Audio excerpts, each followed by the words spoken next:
Dana Lash, host of Dana on the Blaze TV, and Crystal Ball, a new Leaders Council senior fellow and Clinton supporter. Great to see you both. Dana, good to see you, Megan. Your thoughts on whether that was an organic moment or staged? No.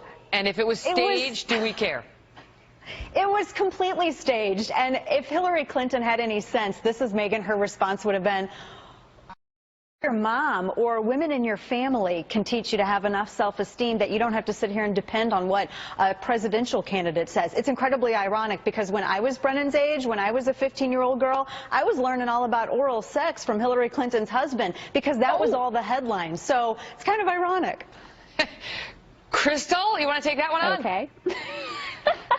Well, the right is obsessed with this idea that Hillary Clinton is not possibly smart enough or prepared enough or articulate enough to handle questions that are asked to her in an impromptu way. I mean, first we had the Commander-in-Chief Forum where there was this conspiracy theory that she had an earpiece, and then there was the Lester Holt debate on Monday where first she got the questions in advance, and then no, she actually had a secret hand signal worked out with Lester Holt. But there's no question she's been dodging the media. All we know here is that, yes, this young woman's father was a supporter. Yes, she got help from him on crafting the question, but we also happen to know that one of her friends committed suicide last year, and I don't think it's crazy to think that a young woman watching this campaign unfold last week would have had some concerns about what Donald Trump has to say about young women and their bodies. Well, we don't know why her friends committed suicide. Let's not go out on that limb. But Dana, you know, the thing is, the reason it matters is because are we watching something real or are we watching theater?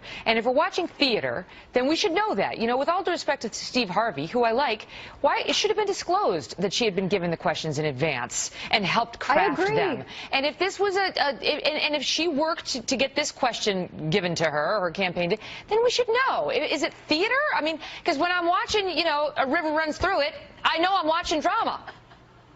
Exactly. And how scary is Steve Harvey that you have to have a pre-interview done in reverse? I mean, he's the friendliest guy in America. How scary is he? If you can't handle Steve Harvey, you can't handle Vladimir Putin. It's completely orchestrated.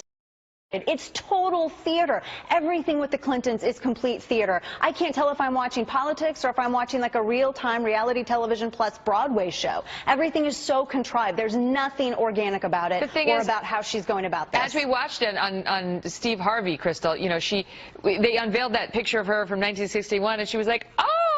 Meanwhile, we now know they told her that they were going to show it. They'd given her a copy of the picture, showed her exactly where in the show they were going to pop it up. But it's like, and the Oscar goes to... But, I mean, Megan, come on. Nobody thinks that Steve Harvey is like a hard-hitting journalist. Everybody looks at that as entertainment, just like everybody looked at Donald Trump's interview with Jimmy Fallon. That should have been looked at also as entertainment. And let me break some news to you, too. Campaign rallies are theater. They are tightly scripted and staged, and the music is selected. Now, she says this question wasn't vetted, and I don't see any reason why we shouldn't take her at her word. You don't? If it wasn't vetted, personally, I think it's fine to pick the questions that you're going to have that are going to highlight your candidate in the best light here. And let's the also reason not to take her at her word is because she has a 70% disapproval or dishonesty rating among the American people.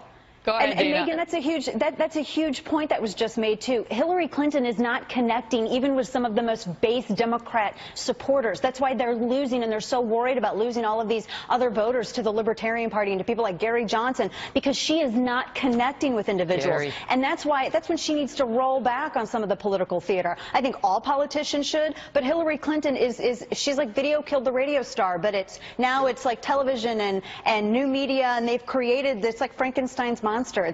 It's crazy. It's so crafted. Gary Johnson is honest to a fault. I think we can all agree on that. We would just leave this segment on that honest note, my ladies. Good to see you both. Yes.